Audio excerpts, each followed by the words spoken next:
on the JAL float, and we just on that little top spot. I'm very excited. We took a lot of pictures.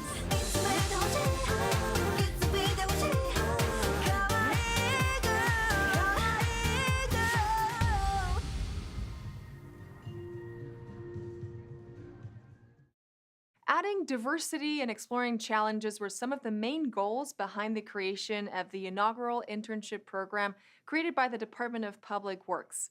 Students from historically Black colleges and universities were introduced to engineering opportunities in the city and participated in problem-solving experiences. We were fortunate this year in the city of Los Angeles to implement the inaugural of the HBCU, better known as the Historically Black Colleges and Universities internship program. In this program, we had a focus to introduce students from historically Black colleges to the various engineering hiring departments and bureaus in the city of Los Angeles, and second, to explore the various engineering challenges in the city of Los Angeles with an understanding of the solutions and engineering projects that we implement on an everyday basis in this great city, the second largest city in the country. Finally, we believe that this experience will have given students an opportunity to observe the engineers in the city of Los Angeles and the different cultures that they have come from, while at the same time realizing what kind of cultural diversity they could bring.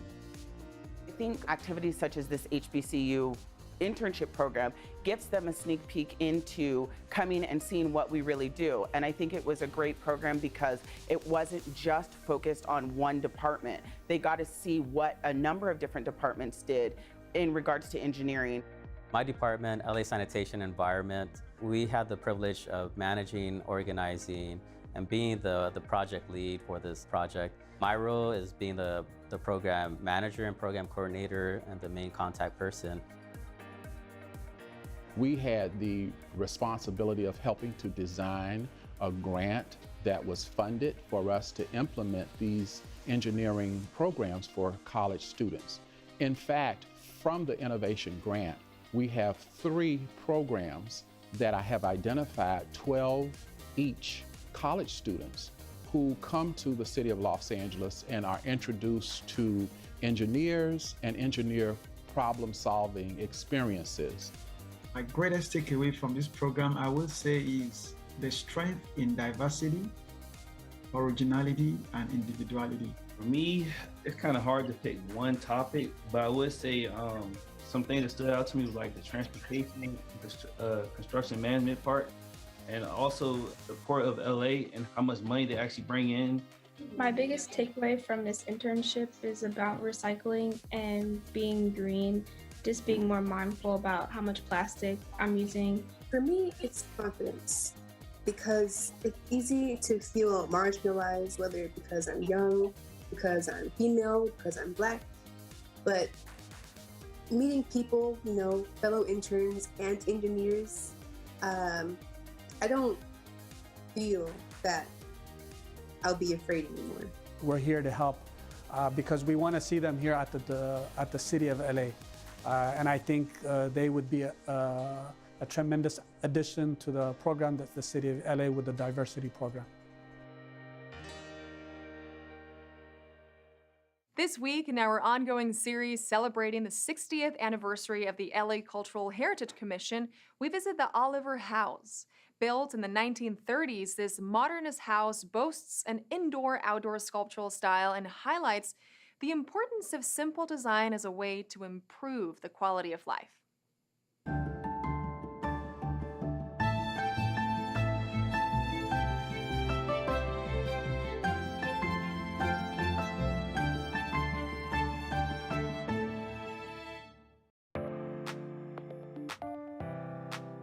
Welcome today to the Oliver House, which is a 1933 Rudolf Schindler house and one of the most recently designated monuments in the city of Los Angeles.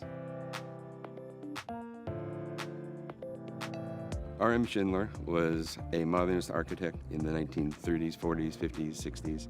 He's primarily known for modernist houses that really manipulate sculpture space, indoor-outdoor relationships, light and air in all the rooms, and really was the bedrock of the modernist movement in Los Angeles.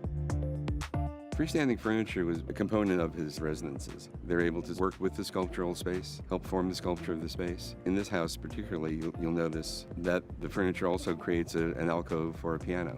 So a piano is part of the living room, but is concealed from it. And it's all part of how Schindler manipulated space in the sculpture. Well, the reason I applied for the historic status was because it might be important these days for people to think in terms of simple design as a way to improve the quality of life rather than more.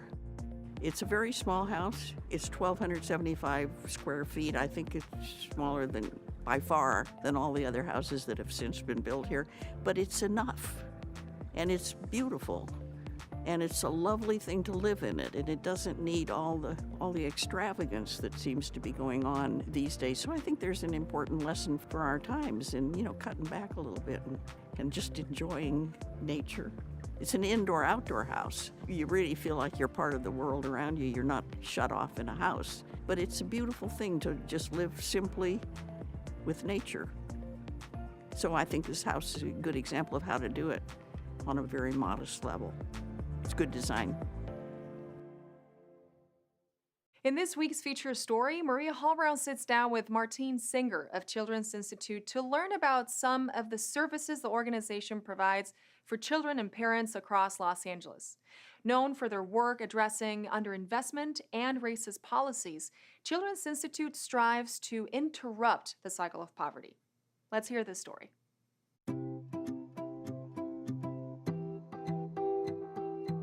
What are some of the things that the Children's Institute is devoted to doing? So we do a lot of services for children and families. We have an enormous preschool program that includes home visitation. We're throughout South LA. We also do a lot of mental health services. We do services for families to provide resources. A lot of care coordination is really kind of what it boils down to. We work with very vulnerable populations like transition age foster youth who are aging out of the system. We work with a lot of younger children in the foster care system. We work with families that are living in difficult circumstances because of poverty, because of violence in the home, violence in the community. So the core of our service model is to address trauma. We know that trauma can really hurt minds and bodies.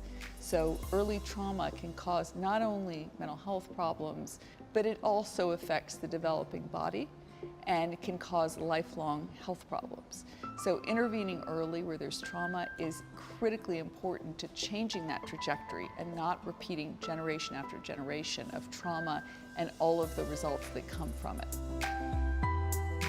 We can't hesitate to talk about this space that has just recently been opened. What was the necessary elements that had to come into play to make this place, and what is it hoping to do? Well, we were just talking about all of the things that you need to recover from trauma. Sure. And one is hope. And to me, certainly to Frank Gehry, who designed the building, light is hope. He said a beautiful thing at the dedication of this space. He sort of looked up and he said, light is free. And all you need to do is poke some holes and let the light in. Now, of course, not as easy as he makes it sound, but if you look up and you see the space that's really cathedral-like, the light plays such a huge part in the power of this building. And that you don't need to be an architect or understand, engineering to walk in here and feel it. To feel there is hope, there's beauty, but it's very simple, it's not intrusive, and it is a place that's really a sanctuary for the community, for the children and families, and for our staff who come to work here.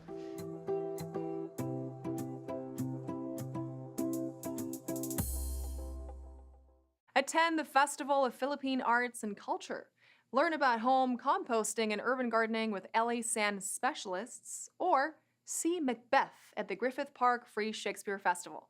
All this up next on Things to Do.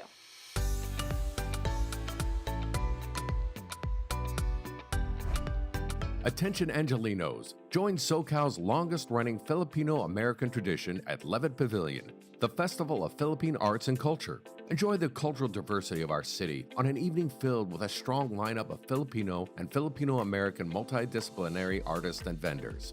Food and merchandise booths, art installations, Filipino storytelling for children, live music performances, and many other things are sure to delight attendees.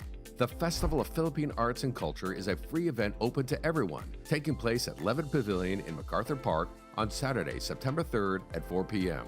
To register and get more details, search for the Festival of Philippine Arts and Culture event at eventbrite.com. If you'd like to take good care of your garden while being environmentally sustainable, check out the LA Sanitation Home Composting and Urban Gardening Workshop at the Gaffey Nature Center in San Pedro. This free workshop is a chance to learn how to make soil out of kitchen scraps and yard trimmings with the guidance of LA San specialists, who will also teach attendees about pollinators, herbs, and drought-tolerant California-friendly plants. Make sure to bring proof of LA City residency to get gardening supplies for a discounted rate. The LA San Home Composting and Urban Gardening Workshop takes place at the Gaffey Nature Center in San Pedro on Saturday, September 3rd at 9 a.m. Registration is required. For more information, including additional dates and locations, visit lacitysan.eventbrite.com. Double toil and trouble. Something special is brewing at the Griffith Park Free Shakespeare Festival. Macbeth, Shakespeare's most seductive tragedy, will transport audience members to an eerie world where characters appear from behind trees, magic is happening in the woods, and nothing is quite what it seems. All performances are free, but advanced ticket reservations are required. The performance of Macbeth with the Griffith Park Free Shakespeare Festival will take place at the Old Zoo in Griffith Park every day, Wednesday through Sunday at 7 p.m. Catch it before the production closes on September 4th. For more details, visit iscla.org. And that's a look at some things to do.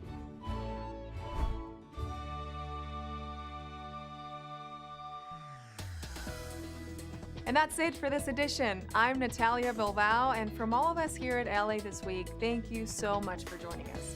A reminder that you can catch us online at lacityview.org, and we're also on Facebook, Twitter, and YouTube. See you next time for more LA This Week.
Welcome to the meeting of your Los Angeles City Council. Today is Wednesday, August 31st. I'm Mitch O'Farrell, President Pro Tem of the City Council. Madam Clerk, let's please call the roll. Blumenfield. Blumenfield present. Bonin. Bonin present. Buscaino. Absent. Cedillo. Absent. De Leon. Harris Dawson. Koretz. Present. Krikorian. Absent. Lee. Present. Martinez. Present. O'Farrell. Present. Price. Absent. Rahman. Here. Rodriguez. Here. 10 members present and a quorum, Mr. President. Thank you. And what is our first order of business? Approval of the minutes of August 30, 2022. Councilmember De Leon moves. Councilmember Harris Dawson seconds. Next. Commendatory resolutions for approval. Councilmember Lee moves. Council President Martinez seconds. Next. Mr. President, there are requests to hold 18 and 24 on the desk, sir. That shall be the order without objection. And can we please run through the agenda, Madam Clerk? Yes, sir. Item number 1 is an item notice for public hearing. Items 2 through 19 are items which public hearings have been held. Items 20 through 28 are items which public hearings have not been held. Items 29 through 35 are closed session items considered by the Budget and Finance Committee. 10 votes are required for consideration. Without objection, those items are now before us. Members, do you wish to call any of these items special today? Mr. Bonin. Item 19 for comments. Thank you, Mr. Bonin. Anyone else calling any item special today? Seeing as there are none, Madam Clerk, do we have any cards? Yes, sir. There are cards on items 1 and 20 through 28, sir. Thank you. And which items does that leave available for us to vote on? Mr. President, Council may vote on items 2 through 17, and that is all, sir. All right, items 2 through 17. Let's open the roll on those items. Please close the roll and tabulate the vote. 10 ayes. Thank you. Madam Clerk, let's move to the closed session items. And Mr. Krikorian not yet here. I'll defer to our city attorney. Yes, thank you, Mr. President. The items were considered in Budget and Finance, and the recommendations were approved, so I believe unless the members have questions that they can be addressed on consent and open. Members, any questions about the closed session items today? Seeing as there are none, and Mr. Clerk, if you could please read the settlement amounts. Yes, Mr. Madam Clerk. Yes, Mr. President. Item 29, in the case entitled Nathan Bliss versus City of Los Angeles, there is a recommendation to expend up to $695,000 in settlement. Item 30, in the case entitled Christopher Bergeris versus City of Los Angeles et al., there is a recommendation to expend up to $180,000 in settlement. Item 31, in a case entitled Akamai Technologies Incorporated, there is a recommendation to expend up to $471,876.05 plus interest in settlement. Item 32, in the case entitled Melrose Facility Management, LLC, there is a recommendation to expend up to $202,378.97 plus interest in settlement. Item 33, in the case entitled Talking Monkey Incorporated, there is a recommendation to expend up to $56,429.91 plus interest in settlement. Item 34, in the case entitled Info System Limited, there is a recommendation to expend up to $68,197.24 plus interest in settlement.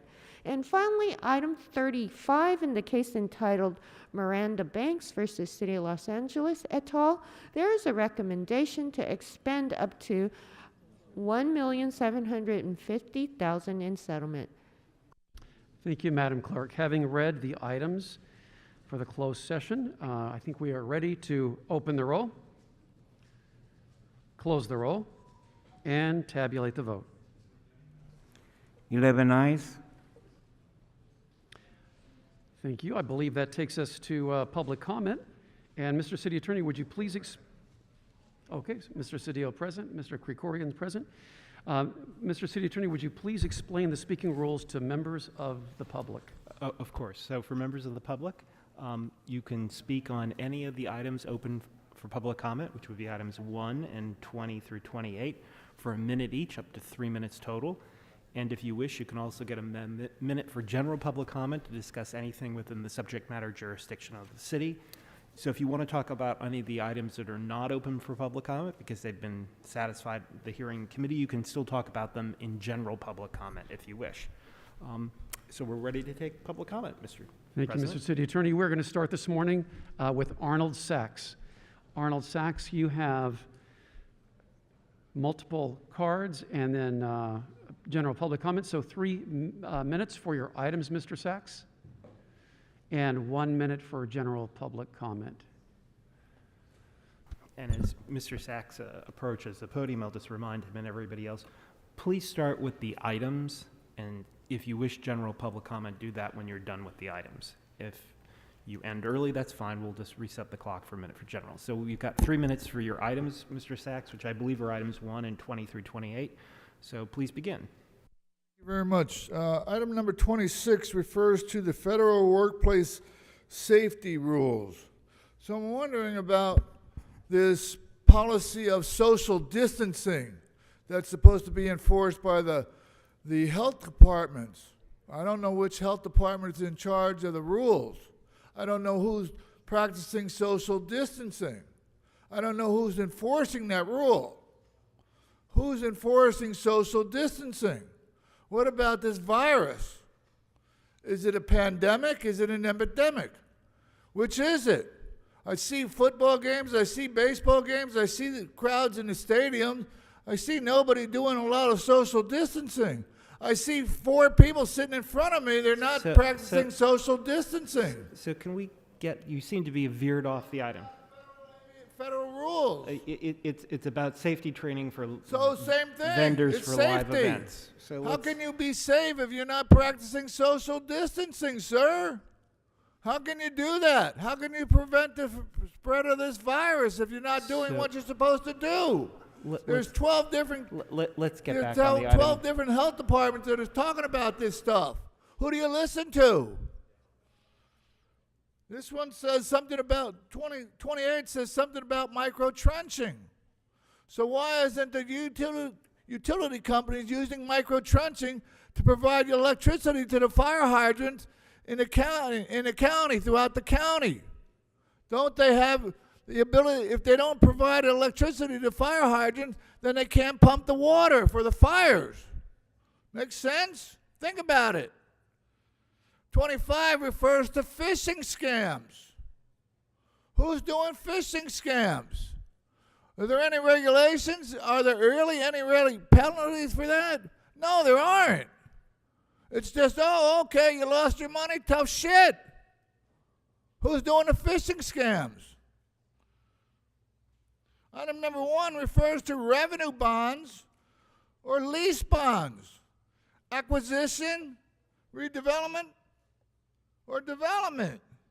Why are they acquiring the property? Who has to acquire the property? Why don't they use the MICLA funds again, the MICLA bonds? And why again? Where are they going to get the water to provide to these new tenants? Are they new tenants, or are they the same tenants, and they're going to redevelop the property? Do they have to acquire the property to do that? Who exactly is acquiring the property? It doesn't say. Is it the city or is it a private developer? It doesn't say. Why not? How do you know? My public comment is about, again, I'd like to propose Jessica Lau for mayor. She's been involved in the downtown business community and Skid Row, and we've had like 12 different homeless plans in almost 15 years. And every year, every 2 years, there's a different homeless plan. And she has the experience of working with this crap. Any scam is a good scam as long as you can get away with it. The grants that you're proposing in this agenda are for 20 years. Did you know that? What good is a grant if it goes for 20 years? You need to read your motions into the record. You're just passing out motions. You're not reading them into the record. Why aren't you reading them to the record? If you don't read them into the record, then nothing gets accomplished. It's about the drugs in America. It's a huge scandal, and it turns out we have the #1 drug dealer right here in LA County. Didn't you know that? Thank you, Mr. Sachs. Our next speaker is Dr. Kritikel Truth Bay.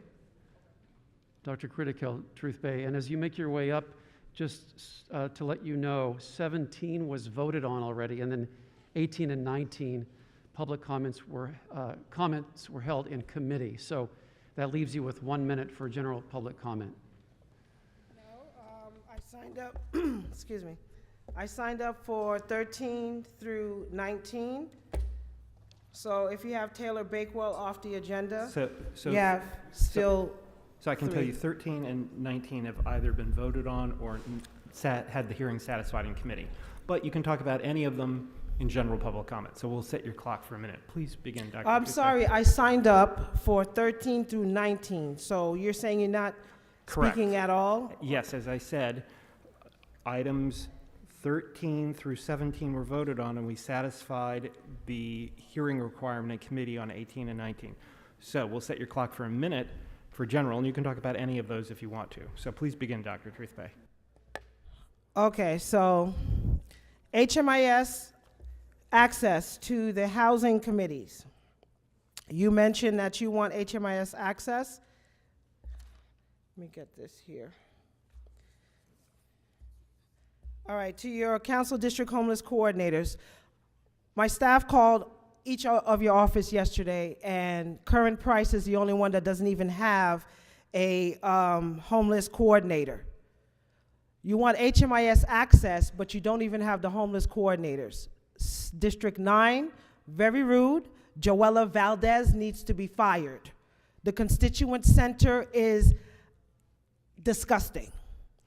LASA, they leave early, and yet you have Hopix and Urban Alchemy as the only contractors for outreach when there's actually the Kingdom Warriors and 2 other organizations. So please do better. Do not get access to HMIS until you do outreach and coordination first. You can't put the cart before the horse. Thank you for that 1 minute. Thank you, Dr. Truth Bay. Next, we have Ane Mia Castillo. Ane Mia Castillo. Yeah.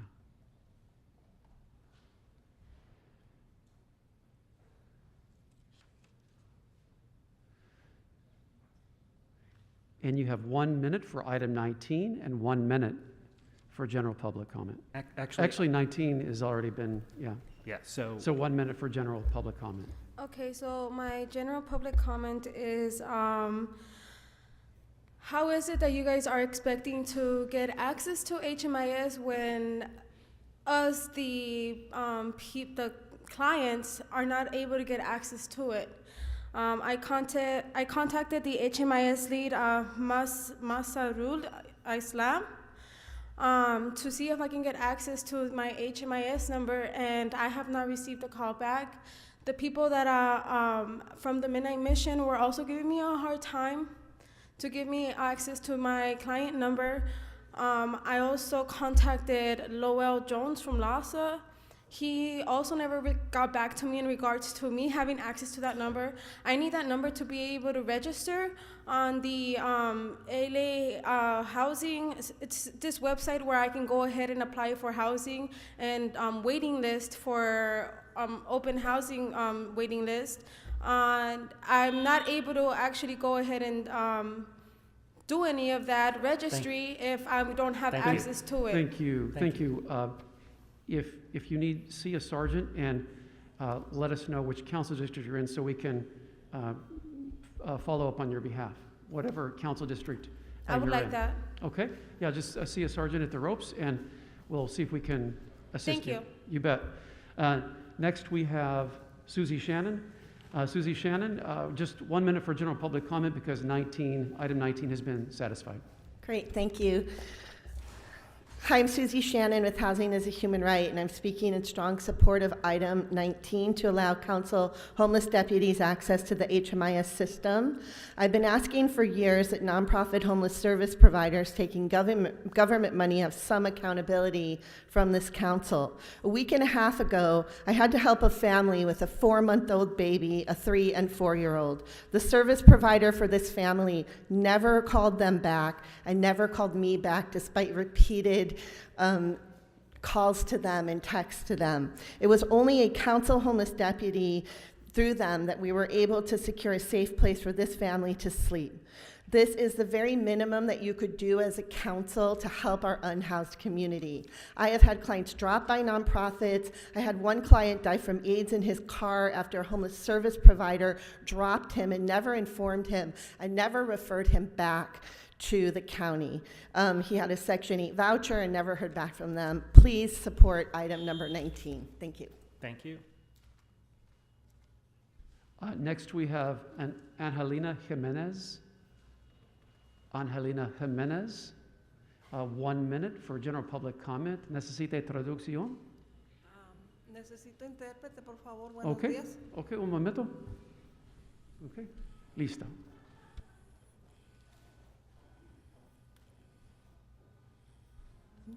Okay. Buenos días, mi nombre es Angelina Jiménez. Soy miembro de ASE y pertenezco al Distrito 8. Hoy vengo a apoyar al señor Dagoberto porque está sufriendo mucho acoso. Entonces yo les sugeriría a todos los concejales que por favor ya lleven a cabo la ley porque no está pasando nada y la ley antiacoso ya pasó hace más de un año. Un momento para traducción. Good morning, my name is Angelina Jimenez and I'm here representing ACE for District 8. And I'm here to support Dagoberto because he's still suffering with a lot of harassment and the law is already past a year and is not being enforced. Yo les pido de favor a todos los concejales que también eduquen a sus empleados, a los policías, porque a veces ellos llegan y quieren sacar a las personas de las casas porque no saben que la ley ya existe. And then I would like to also ask you to please educate the people that work for you and the deputies because sometimes they come to the house and they don't know that the law exists and they remove people from their homes. También le doy las gracias al señor Macuis por apoyar al señor Dagoberto. Muchas gracias. Thank you. And then I also want to say thank you to Mr. Dequiz because he is supporting Mr. Dagoberto. Thank you. Thank you. Dagoberto Martinez is next. 1 minute for general public comment. Buenos días, necesito Buenos días, intérprete. traducción, por favor. Por favor. And begin. Estoy aquí nuevamente porque el acoso que estoy sufriendo es sumamente pesado. Gracias a mi concejal me ha prometido que me va a apoyar el día de mañana. Yo voy a ser operado la próxima semana, pero el propietario no quiere dejar entrar al enfermero que me va a asistir. Voy a ser operado por la columna y voy a estar acostado una semana. Good morning, my name is Dagoberto and I'm here because I want to thank my district representative that's helping me out and he's going to be there tomorrow to help me because my landlord is not allowing my nurse to come and stay in my place because I will be having back surgery and I will be in bed for a week. Pareciera que la ley que fue aprobada en agosto del año pasado contra el acoso fuera una ley muerta porque los propietarios siguen acosando y no se está haciendo nada para que ellos puedan ser retenidos contra el acoso. It seems that the law that passed last year in August is not being respected because they continue to harass us and nothing happens, nothing comes of it. Nuria Martínez nos prometió que podíamos agregar enmiendas como cobertura a honorarios de abogados para que pudieran ayudarnos contra los dueños que nos están acosando, pero hasta ahorita todo eso no ha pasado nada. Nuri Martinez promised us that we'll be able to hire attorneys to be able to make the law happen, but nothing has happened. They keep harassing us. Gracias. Thank you. Next, we have Daniel Esparza. Daniel Esparza. And 1 minute for general public comment. Hi, good morning. I'm speaking on just the homelessness, the increased amount of homeless people over the last couple months and last few years in downtown LA, and how it's affected businesses throughout downtown LA as well. As it is coming out of pandemic, business has been really, really tough for surrounding businesses here in downtown. And with the increase of homeless people, I've definitely seen a strain in our business as well as businesses around downtown LA. As it is, our business gets turned away, or people don't want to eat at a restaurant because of the constant harassment and bothering from the homeless people. To sit down and to see someone naked walking up and down the street, or to see someone constantly with their hand out asking for money as you're trying to enjoy a meal is very hard. And as it is, something definitely has to be done. We definitely we call them green shirts. We ask for them to come help us out, and like the most that they'll help us out is they'll remove them for like a day, but they will be coming back. They come back at the end of the day and everything. Thank you. Thank you. Thank you. Appreciate your Next, we have Dolores Rosa. Dolores Rosa. And that's 1 minute for general public comments. Buenos días. ¿Necesito traducción? Sí. And begin. Buenos días, mi nombre es Dolores Rosas. Soy miembro de ACES. Y yo estoy acá porque yo quiero que por favor nos ayuden a parar el acoso. Yo estoy viviendo mucho acoso ahí a donde yo vivo. Good morning, my name is Dolores Rosa, and I'm a member of ACE, and I'm here because I'm suffering too much harassment. I suffer harassment every day there where I live. Yo sé que la ley antiacoso ya fue aprobada, pero yo no veo que estén trabajando para nada. Yo veo que eso todo lo tienen de lujo y no ayudan a uno, que está uno sufriendo y pasando muchas cosas con los dueños y los vecinos. And the law was already passed, and I see that nothing is happening. We're still going through a lot of stuff, and they're not helping us. We're still suffering a lot, not just with the owners, but also with the neighbors. Yo les pido a todos los concejales que ayuden a su pueblo, porque su pueblo necesita de todo lo que es necesario para uno. Muchas gracias. I ask all the members to please help our town because we need you. We need you. Thank you. Next, we have Elba Cuevas. Elba Cuevas, 1 minute for general public comment. Hi, good morning. My name is Elba Cuevas Varelas. I'm an ACE member of District 1. And this is not only a message for Mr. Cedillo, but every council member here. I come supporting Dagoberto too. He's been harassed, and I am also being harassed for the past year since it passed. It's $3 million what this landlord is suing me. I don't know where he's getting the $3 million from, what he's suing me for, but I already missed 2 appointments for steroid injections for my injuries because of my blood pressure.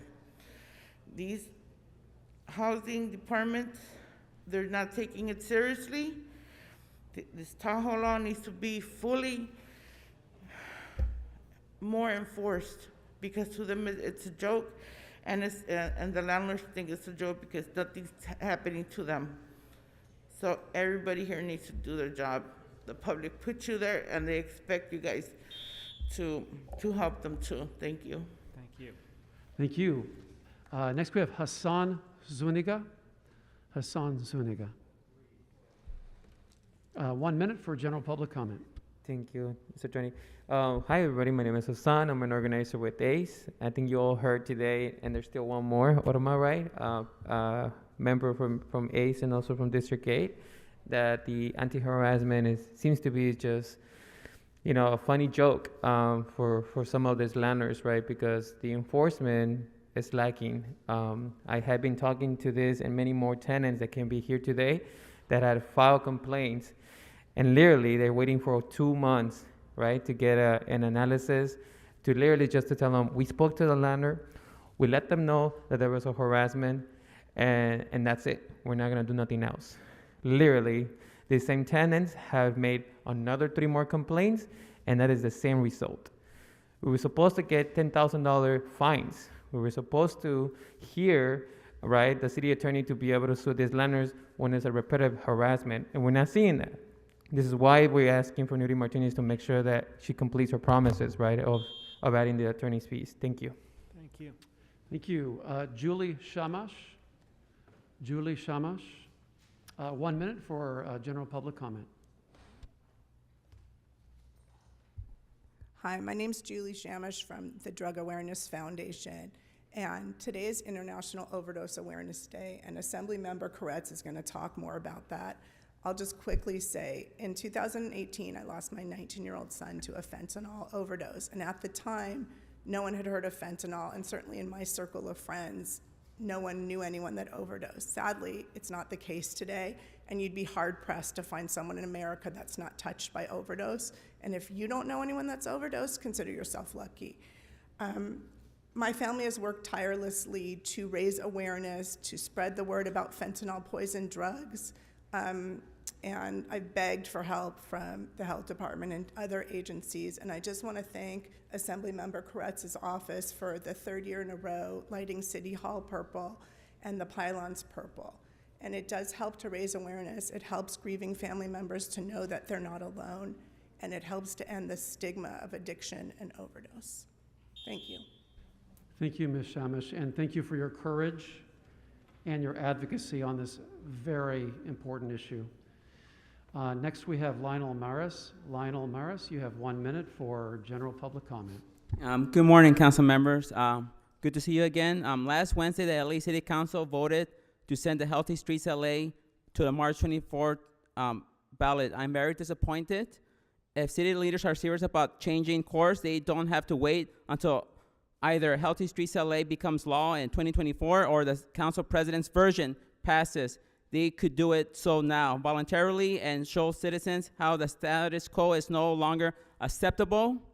For example, in Von Blumenfield's district, the reimagined Ventura design is an awful design because it puts bicyclists in danger.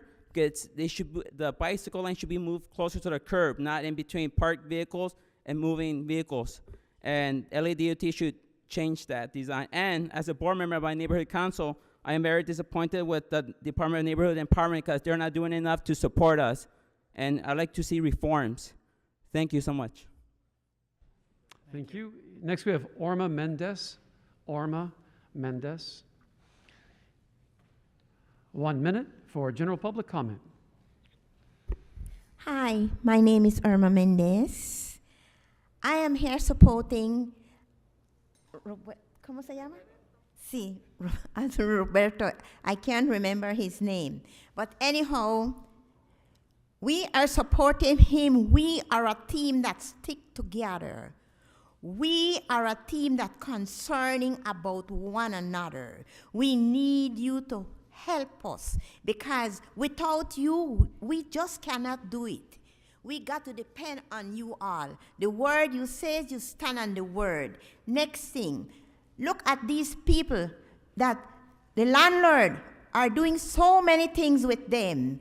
Taking out these ladies with children in the car, throw them outside. What is going on next? We got to do something. We got to do something. There is many people with children in the car that don't have nowhere to stay. Please, please do something. Thank you. Thank you. Next, we have Ruben Robinson. Ruben Robinson, 1 minute for general public comment. Good afternoon, council members.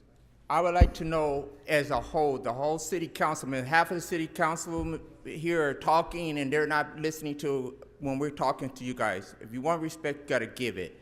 Okay, we having a problem with the street takeovers. Not the mayor, not the governor, nobody's taking blame. You guys expect LAPD to do something. They can't do anything without you guys supporting them and giving them the tools to work with. Also, I had to clean up the street where I live at because of the street sweeper, and then the street takeover leave a mess. I live on a corner house, so I get all the bulk of that stuff when they do it in front of my house. I have to call LAPD. It takes 45 minutes to an hour before they show up. They have to go to other calls that takes first precedent over street takeovers. But if you guys don't address this, these bodies gonna get hurt. Businesses are losing business because of the street takeovers blocking the intersection. Fire trucks can't get through. And then on my side street, they doing 80 to 90 miles an hour through there. I asked my councilman person to see about getting something done about putting the island there. That got ignored. I asked the councilman to come out there. He came out there, and he do certain things. Thank you. Don't get me wrong. Thank you. But Thank you, Mr. we Robinson. need this to be taken care of because you guys owe me $430 for something I asked the city sanitation to take care of, and I had to spend We money. have to stick with the 1 minute, equal across the board for all speakers. But we hear you loud and clear, sir. Thank you.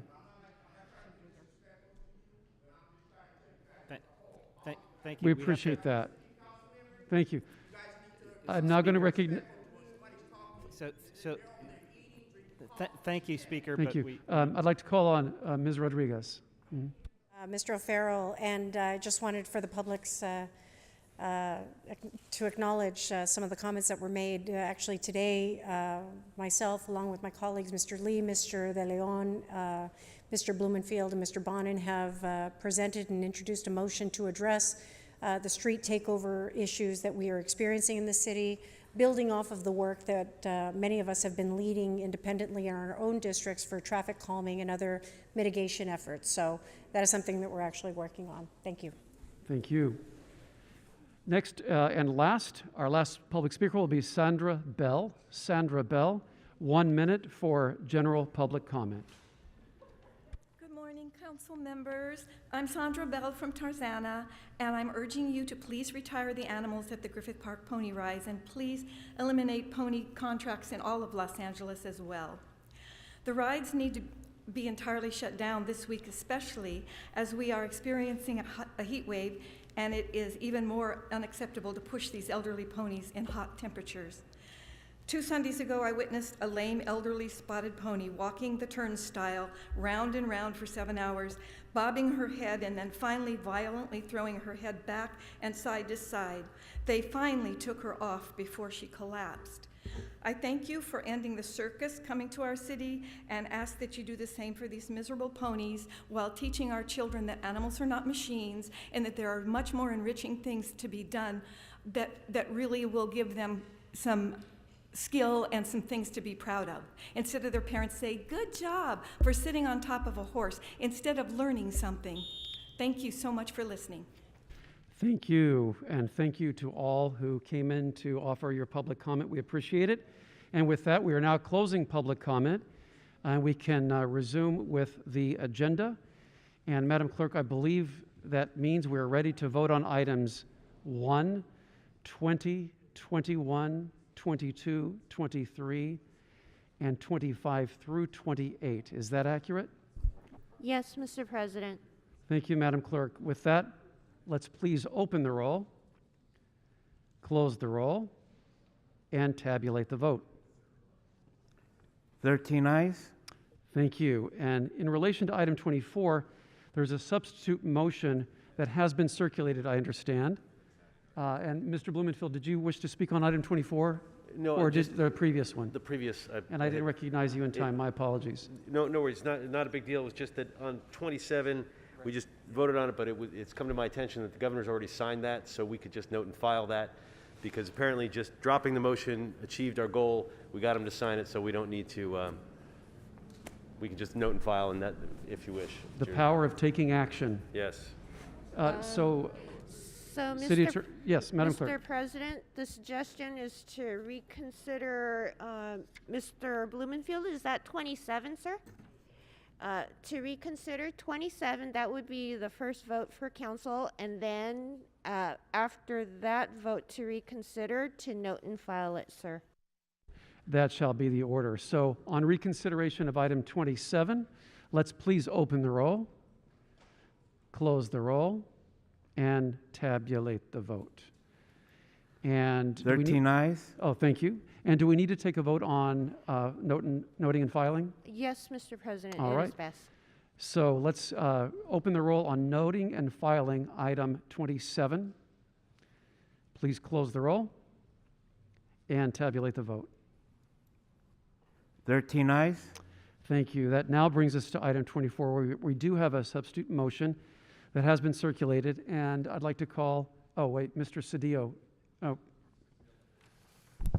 At Are the we on appropriate 24? moment, Or are we going back? Okay. At the appropriate moment, I'd like to call special on item 18. Great. Well, what we'll do is we're going to hear 24, and then we'll go to 18 after that. Thank you. Thank you, sir. And I'd like to call, I think that we can just vote on the substitute motion on item 24. Is that accurate, Madam Clerk? Yes, Mr. President, but first, should council vote on substituting first? Yes. So we're going to vote on the substitute motion for item 24. First vote is whether to substitute, sir. All right. So we will vote on that. Please open the roll, close the roll, and tabulate the vote. 13 ayes. All right. So we have voted to substitute. Now we will vote on the item, item 24. Please open the roll, close the roll, tabulate the vote. 13 ayes. Thank you. And that brings us to Mr. Cedillo on item 18. Mr. Cedillo, the floor is yours. Yes, the mayor has appointed someone who at this moment has chosen not to take the route of public service, and so move to adopt the mayor's communication to receive and file this appointment as the appointee has withdrawn from the appointment. All right. So, Madam Clerk, I believe that means we move item B. Yes, but Mr. Cedillo's motion to adopt B needs a second, sir. Okay, I second. Mr. De Leon has Mr. De Leon. Mr. De Leon, 1 graciously second. volunteered. All right. Does that leave us ready to vote?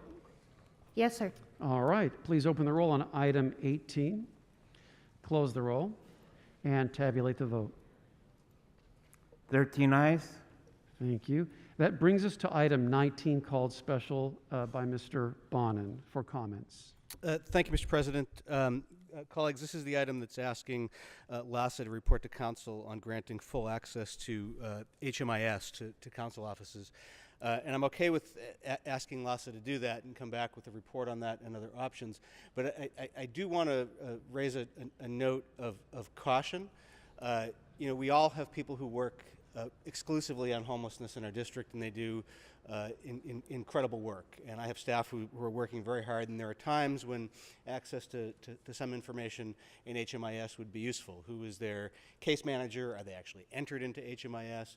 And that, to me, I think is fine. Although there's a lot of information in HMIS that I'd be very troubled to have council staff or elected officials or non-professional service workers having access to. Sometimes there is medical information in there. Sometimes there's information in there about other issues, whether it's a run-in with the law or where they have been previously, that I don't think is necessarily the appropriate purview of an elected official or their staff. And so I hope LASA will report back with perhaps a limited way of doing so, or other ways of addressing the need for information without causing concerns about private or privileged information being violated or otherwise released. The other point I wanted to make is there's something ironic about us asking for HMIS information when people who are homeless don't have their own HMIS information. The average person who is unhoused does not have access to HMIS, can't see their own file, can't find out who their caseworker is or what the contact information is, can't find out if the information is actually accurate. So if you're living on the streets and you're a vet, it's very important that it be in the system that you are a veteran. But there's no way for you to independently verify that. For a couple of years, I've been pushing LAHSA and the city to come up with an app that people who are unhoused can use, so that they can have the same access to their case history, message a caseworker, see everything in there, the same way that you or I can have access to an app. I certainly do through the UCLA health system to my medical history. I can see my test results, I can see when my next appointments are, I can see my doctor's notes, and all that should be available to people who are unhoused. And as interested as I am in making sure we have access to help people, if we're not coming up with a system that provides them agency and an ability to access and influence their own transition off the streets, we're still coming up real short. So I just wanted to note that as we push this. Thank you. Thank you. Next to speak, Mr. De Leon. Thank you very much, Mr. President and colleagues, and I would say, Mr. Bond, and be more than happy to join you in your effort, without a doubt, which is really critical with regards to those who are experiencing homelessness, who don't have access to their own files. I think that we shouldn't have that discrepancy as individuals, whether you have access to HMO or PPO. Folks should have access to their own health file. Just because you're experiencing homelessness, that they shouldn't be prohibited from accessing their own information. I could not agree with you more, 100%, and more than happy to join you in your efforts to make this come to fruition.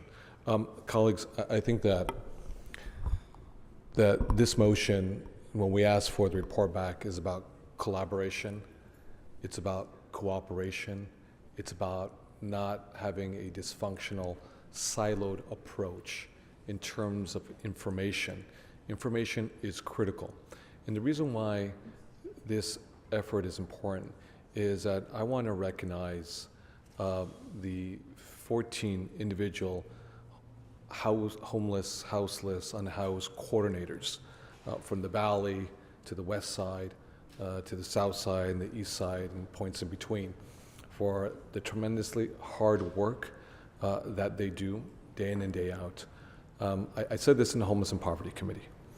And for your staff members, I see them and I hear them, because they work tremendously hard. They don't work 9-to-5 jobs. You know, quite frankly, I realized when I said that in the Homeless and Poverty Committee, perhaps I was being a little too liberal.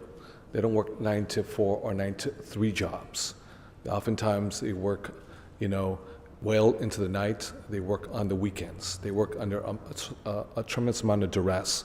I will say this, because I did say it last time at the Homeless and Poverty Committee, for those members who are, and the staff members who listened, I was deeply concerned with the phone calls during public comments of the service providers, us versus them approach. Not a coherent one team approach with a cohesive approach to how can we most efficiently move folks off the streets and put a roof over their head, whether it's interim and most ideally permanent supportive housing. So what I'm attempting to do, without question, is change culture as well too, because we have to share information with each other. Our homeless corners do need access to the information, and quite frankly, as the stewards of the tax dollars of our constituents, we are appropriating these dollars to the service providers, only for them to stick out a hand and saying that our homeless coordinators are not professional enough, or they're not trained in trauma care enough, which I find a little unsettling at best. I respect our homeless coordinators. They work very, very hard. They need access to that information. I doubt highly there are nefarious attempts to utilize this information, monetize this information, access criminal records, or as actually was stated during the public comments, utilize it for political purposes to actually exit folks out of housing, sort of pick and choose. I found some of the comments and to be highly just irresponsible and actually a reflection of the homeless industrial complex that actually has perhaps, in theory, been productive, but the end result I look at always is how many beds do we have, how many folks do we move, into those beds, and that's why having access to this information is really, really important. Folks have talked about, HUD and the lawyers and LAHSA, what have you, et cetera. I've already spoken to a couple congressional members too, so the lawyers at LAHSA know this as well too, that if it takes regulatory changes in Washington, D.C., which I've done myself, took me a couple years, the Department of Labor, and I hired my own lawyers to actually do it, because they weren't being cooperative with me. I got my own lawyers, and that's why we have the CalSavers program. Even with our DOL in Washington, D.C., was not cooperative because they adhere to a bureaucracy. Or we can do it statutorily, in the House of Representatives, through a bill, an omnibus package. Either way, our homeless coordinators need access to this information. We're part of one team, whether it's PATH, whether it's United Way, whether it's St. Joseph's or anyone else. This is one team, not us versus them and them versus us. Thank you very much. Thank you, Mr. DeLeon. Next, we have Mr. Blumenfield. Thank you. And I really appreciate the comments of Mr. DeLeon, and I want to underscore them. I think it is so, and we were in homeless poverty. I heard those calls come in and was equally offended by some of the folks who were saying that somehow political offices will misuse this information. We're out there every day. I have staff, literal staff, who were working for a service provider having access to HMIS. They now work for me, and all of a sudden they don't. And I'm out there, just like many of you, all the time, out there doing outreach, working with the service providers. I'm going to go out there tomorrow when it's super hot with bottles of cold water to deal with folks. And Ms. Shannon had some really important points. I appreciated her comments as well. But we need more information to do our jobs well. At the end of the day, as the council office, we represent all of our constituents, housed and unhoused. And when we want to help those unhoused constituents, that's our job. And we are professionals. We need to be we're a government entity. We can figure out all the firewalls that need to be there to make sure that private information is kept private. But the idea that you can't, that a council office can't be in the mix when we're the ones who are often out there lighting the fire under the service providers, making things happen. I have so many examples where I've literally been on the streets myself or my staff, and only because of our intervention were we able to get somebody into housing or get them out of a critical situation, often or many times a life and death situation. So to me, this is an incredibly important motion. We're just getting information back, but we need the information that we can utilize to help people get housed and get off the streets. That is our mission. We are there to serve, and we can't serve if we don't have this information. So I really appreciate Mr. DeLeon raising this, and I strongly urge an aye vote. Thank you, Mr. Blumenfield. Next, we have Mr. Krikorian. Thank you, Mr. President, and thank you, Mr. DeLeon, for bringing this discussion to the fore. This is a challenge that I think all of our offices have wrestled with for years. All of us individually have pounded on LAHSA's door to try to make progress in the information sharing area. Ms. Shannon has sat in my office, I'm sure many of your offices, and said, why don't you just do these very simple, basic things to fix the dysfunction of governance around homelessness? A few basic, simple things.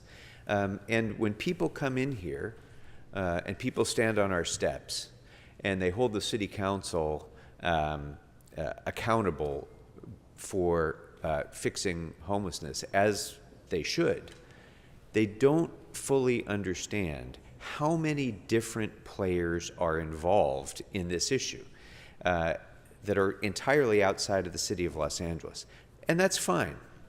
I'm perfectly prepared to continue to do the work that I've done. I know all of you are prepared to do the work that you do every single day and that our staffs do to save people's lives every single day, to save lives. At least give us the tools that we need to do that. If you want to hold this council accountable, great. At least give us the information that we need in order to get someone who is dying on the streets into the services that they need that will save their lives. And to create a system by which the very people who are doing that work are not allowed to know how many beds are available in the area, to provide services, to not know how many times a particular person has been, contacted, whether they were contacted yesterday or 6 months ago, to not know the basic information that we need to do street engagement, to do outreach, to do compassionate work of saving people's lives is an absurd, broken governance system. And there's many things that we need to do to fix that, but this is the very minimum that we should do, is to be able to share essential information. And for anybody to stand up and say that the members of this council and their staffs should be deprived of that information at the very same time that we're being condemned for not doing enough to lift people up off the streets is idiotic. And so I think it's time that we step up and fix this. And Mr. Bonin's points about, some information being highly sensitive, very well taken points, all of which can be addressed through thoughtful discussion with LAHSA and the policy making that we're going to do here, which was all that we've been asking for literally for years, is to have that thoughtful discussion.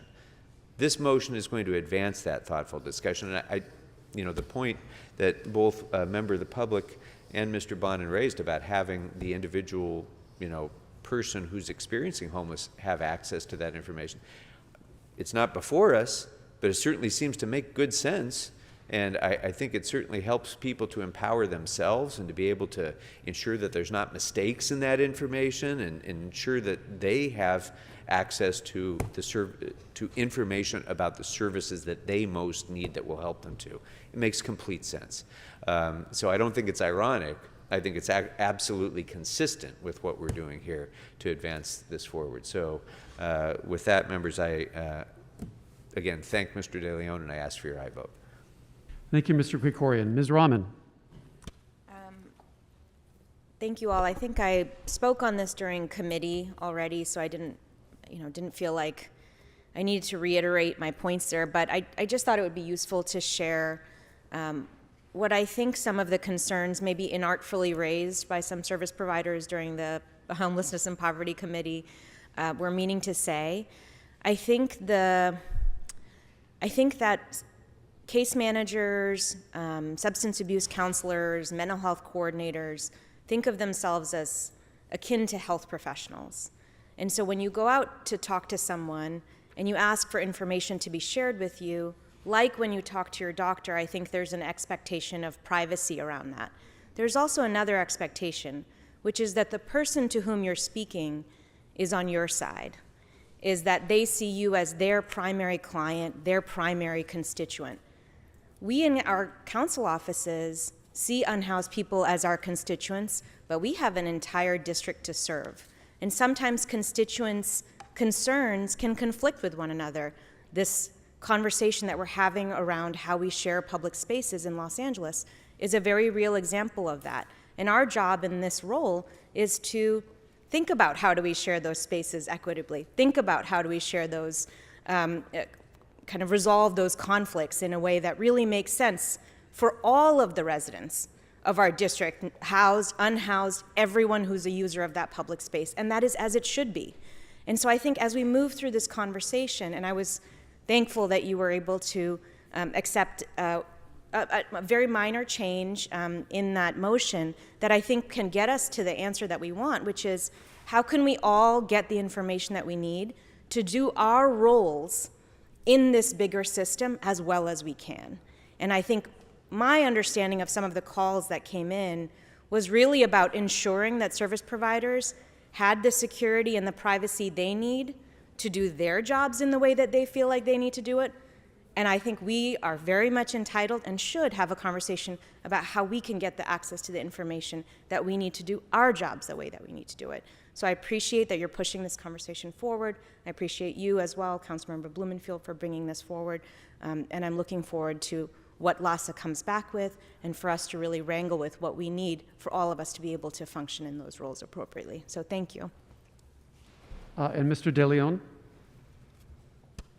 No, thank you very much, Mr. President, and colleagues across the board. Thank you very much for the very thoughtful conversation.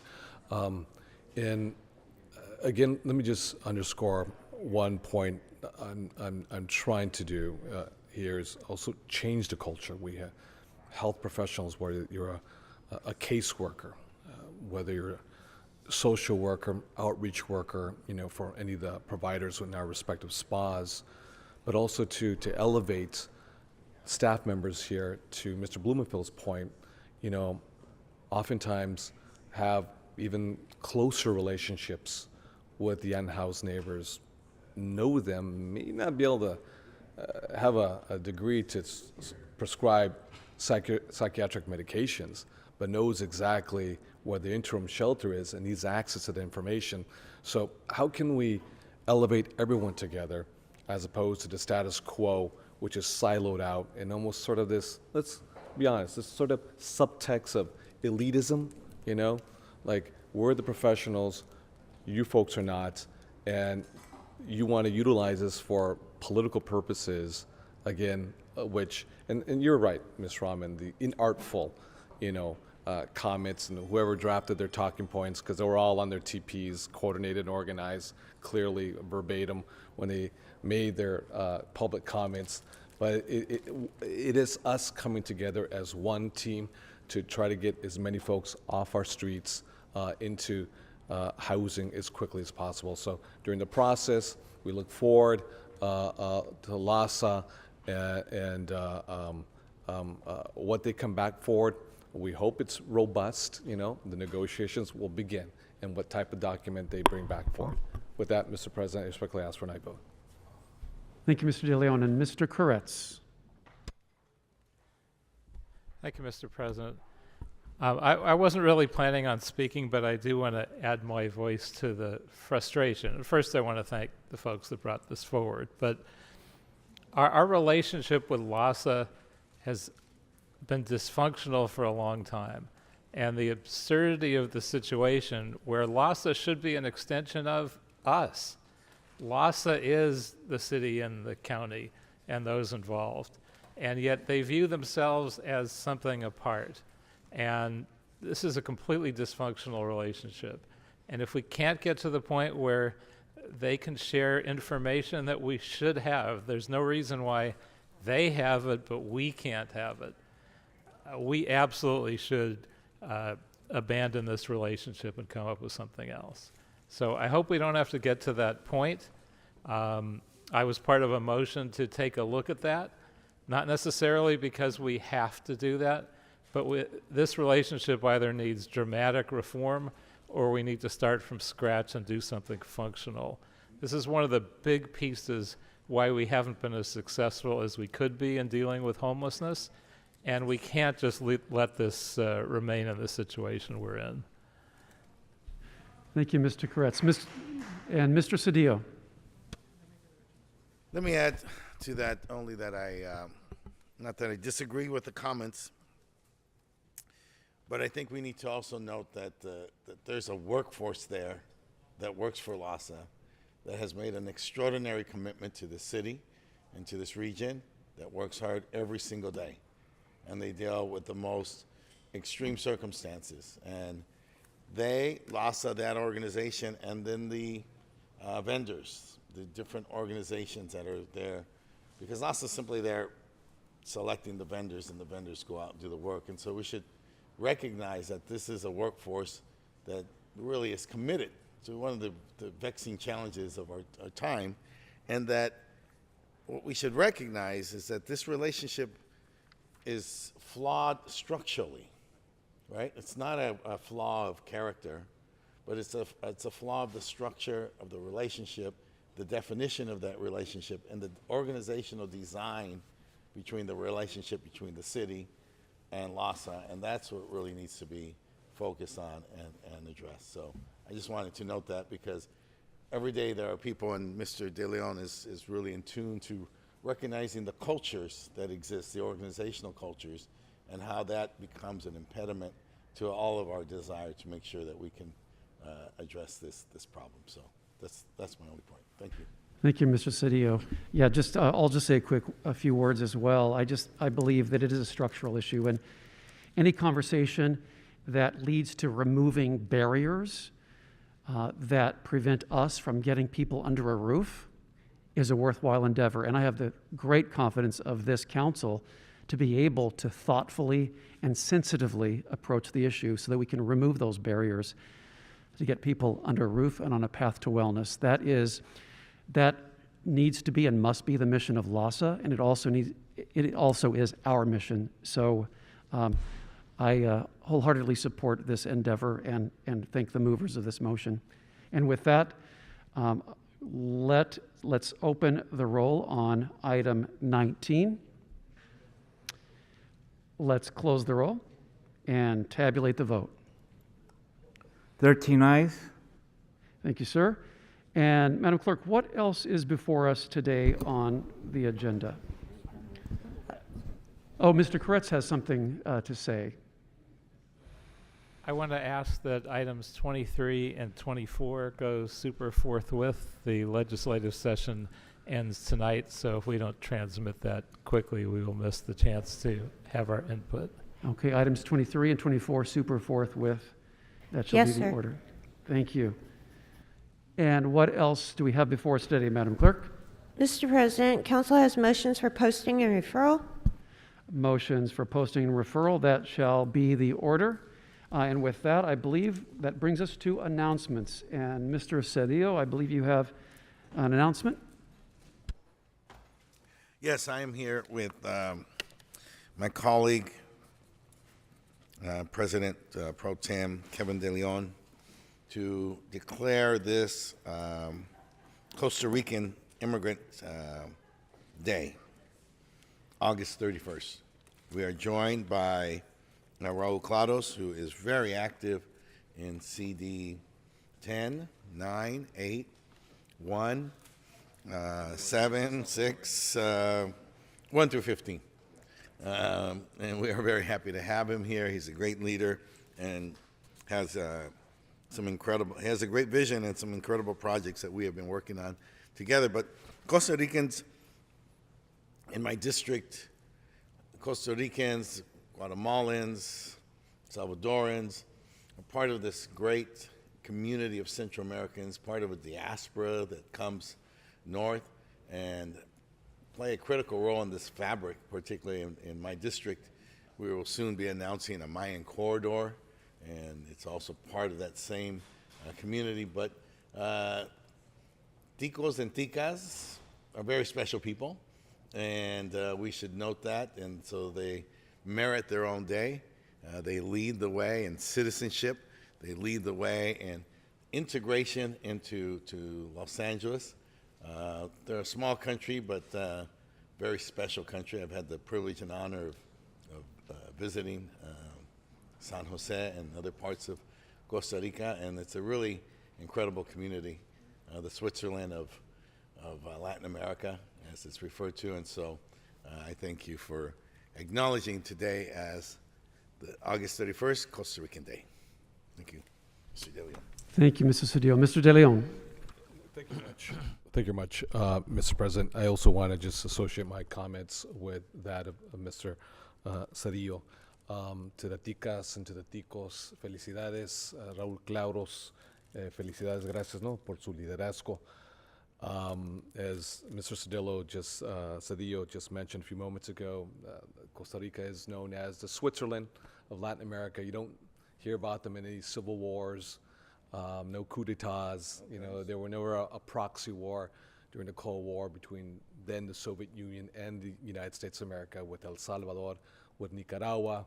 The former president of Nicaragua, I should say, of Costa Rica, Oscar Arias, won the Nobel Prize facilitating, peace among other Central American nations. You don't hear much, in terms of controversy, in terms of, unfortunately, the drug, cartels from parts of Latin America through Mexico into the largest consumer base on planet Earth, the United States of America.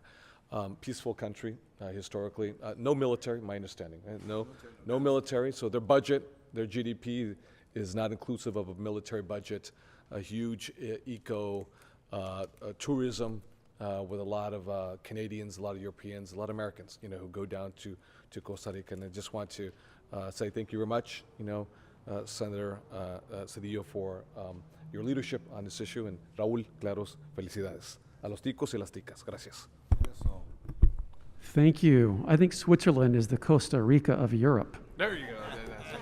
Always good to see you, Mr. Claros. Thank you. And Mr. Koretz.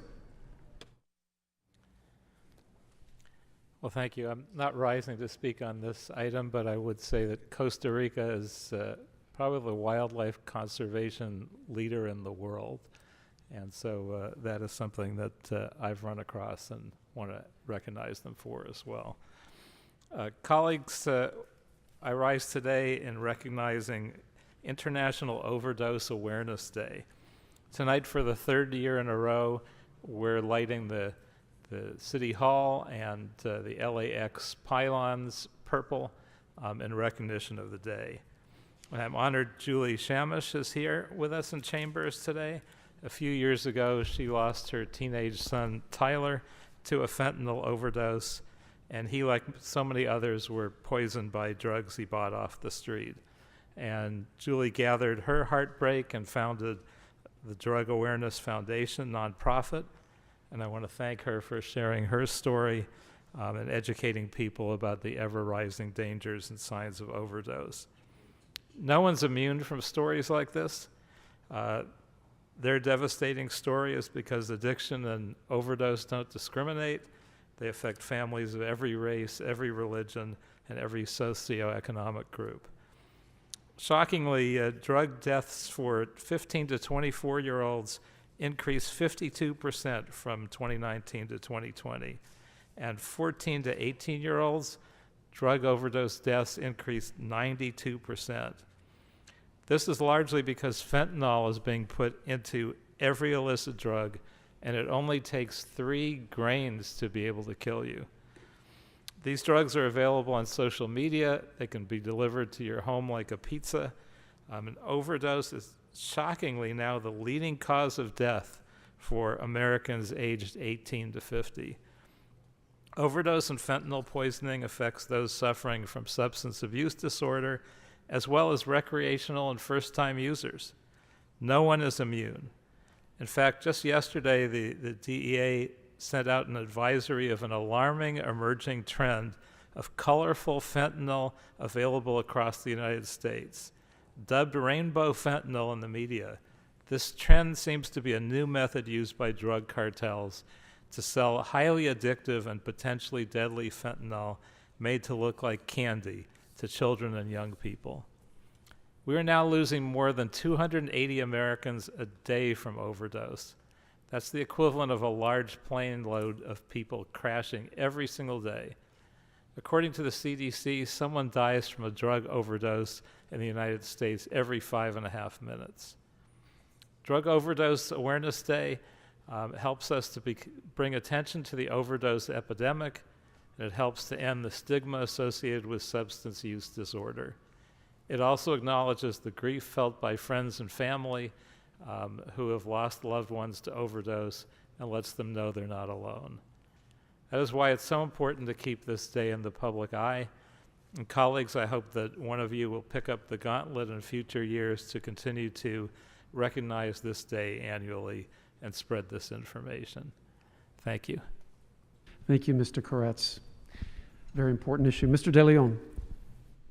Yes, Mr. President, as well as colleagues, just very quickly, I do want to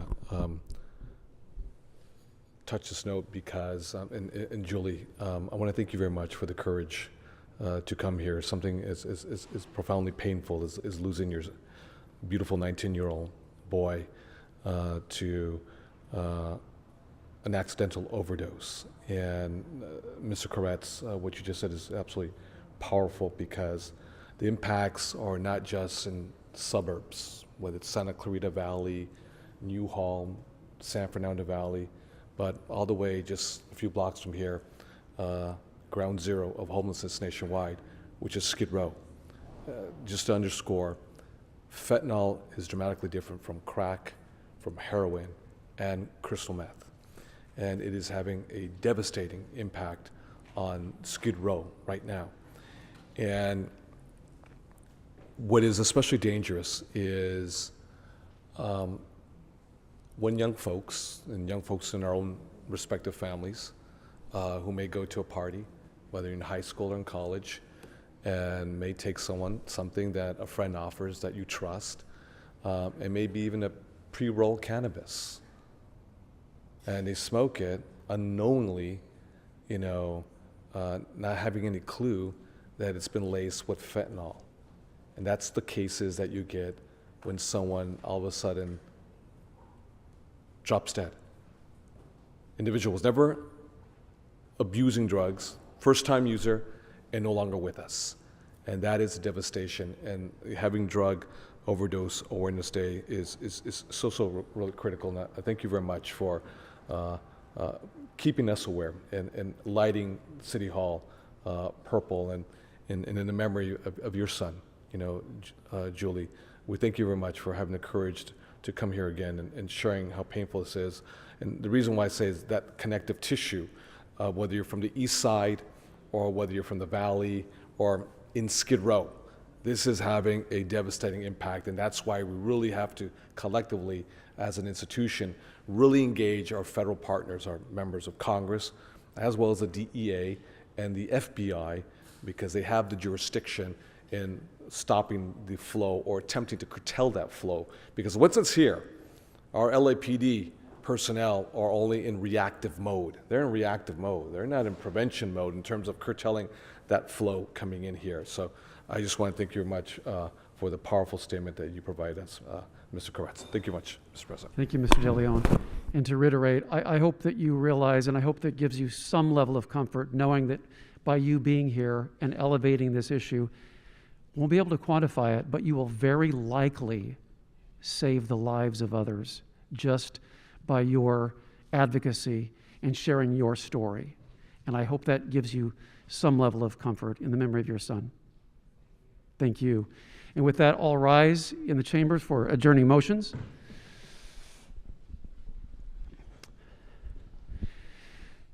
Any adjourning motions on the Paul Koretz side of the horseshoe? Seeing as there are none on the Paul Krikorian side of the horseshoe, seeing as there are no adjourning motions, this meeting is adjourned. Thank you.